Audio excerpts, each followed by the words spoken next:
So namo insist ko kanang parts of the mass common gyud na ang tuno kanang sa Santos, kanang sa Amahan namo, kanang sa Lamb of God, common gyud unta na kay part man na sa misa. Pero di sad kanang common ra kay nga nahugog bugal-bugal kay datoy pare nga ganahan gyud siya nga makomon unya ang iya na hinuong kordero sa Dios mura naman tug kang Edi Peregrina, kordero sa Dios. Unya diha pagatoy usa nga ang iyang santos kay para common makakatang tanan santos santos santos santos nga Ginoo. Ya pero nindot kay mga tawo kantasan nangugat ko mga tawo Dios sa kagahuman puno ang langit og sus paningot ko mga tawo kanta nindot kay kantatan og yuta sa imong himaya usar na sa kaitasan. Okay na ta to mapasaylo pa tong dapita kini di na gyud mapasaylo isa Hosanna Hosanna Hosanna Hosanna sa kaitaasan katusubra na sa dito di na dito maayo gyud wala lang unta wala lang unta to giapil ang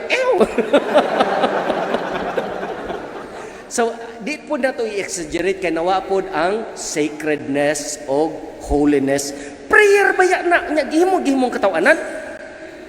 Sige na lang ng himaya sa Dios nakalusot kay naanad na lang ta pero pagsugod ana nakatawag gyud ani pero karon okay naman kada bang himaya sa Dios sa kaitasan o kadait sa iyang mga tawo naa sa Mindanao kanta na baliling man nga gi-adapt pero sige na lang kay naanad man sila pero dire magikanta na kausa sige kung takiki lagi katawa tago ko sila sa altar kay baliling man yun pigingin pag yun niya mga tawo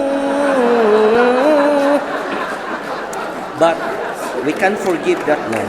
Ang problema gyud katong dihay composer nga nihimog kanta sa amahan namo di man siya ganahan anang as we forgive those who sin against us lisod man kaayo na iyang gitangtang lisod bitaw kay nang as we forgive those who sin against us. Sayo kayong pagpangay pasaylos Ginoo pero kanang atong kontra nga usay nagitay di mapasaylo lisod kaayo nya kuyaw man na kay we're telling God use as measure my forgiving my capacity to forgive others use it as a measure to forgive me. Delikado nga naman ug naa kay di mapasaylo it is as if you're telling God do not forgive me just as I do not forgive him. That's why when you come to Mass, naa na diri, nya magampo ka na, you are praying against yourself. So, ang composer, simple, iyang gitangtang. In fact, familiar mo aning kanta, katong, Our Father who art in heaven, hallowed be the name. Give us this day our daily bread. Forgive us our sins and failures. And lead us not into temptation. Nawa na ang forgive us our sins as we forgive those who sin against us. Iyang gilaktod, no? Give us this day our daily bread. Forgive us our sins and failures. Hay naman tong as we forgive those who sin against us. Iyang gitangtang. Nga naman, peligro, kuyaw. You are tempting God. You are challenging God. God, use my capacity to forgive others as the measure to forgive me. It is as if you are telling God, ayaw sa kog pasaylo aron kay naa pa ko'y mga tao nga dili mapasaylo. Muna mga igsuon nga, di masad kapugngan nga inigsimba nato, watay kontra. Bebe, kinsa tug ang Diyos tinuod, bidire-dire karon be, tug ana mo gi kamera, bebe. Kinsa magyud ninyo dinhi na ikontra ron nga nanimba. Tugas tinood, kitang tanan magdumot man. Naa ata. So ang ato na lang ana, forgive from the heart. Kaya di ba ningon man ang Ginoo, unless everyone forgive each other from the heart, you forgive from the heart, unya, ayaw sa ditog duula ina nga, huy, ingong biyang Ginoo, forgive, reconcile, di ka mo reconcile ron. Ayaw, di pa man siya ready. Likay lang, huwata nga man ready. Pero make the decision to forgive now. Lord, I forgive from the heart, ikaw man, likay until ready. Meanwhile, Sikreto dito padag, sikreto padag, chocolate. Pero ayaw butang ngan. Ilabay ng chocolate kay kiluan. Pero anonymous lang, no?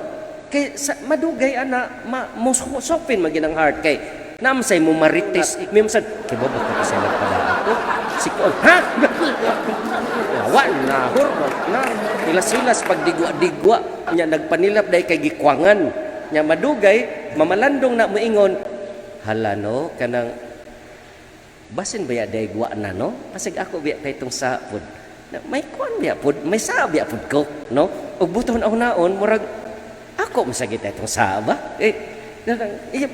masofin naman mawa naman ang paradigm mawa naman ang babag so nakasip na so remember reconciliation is a long time process.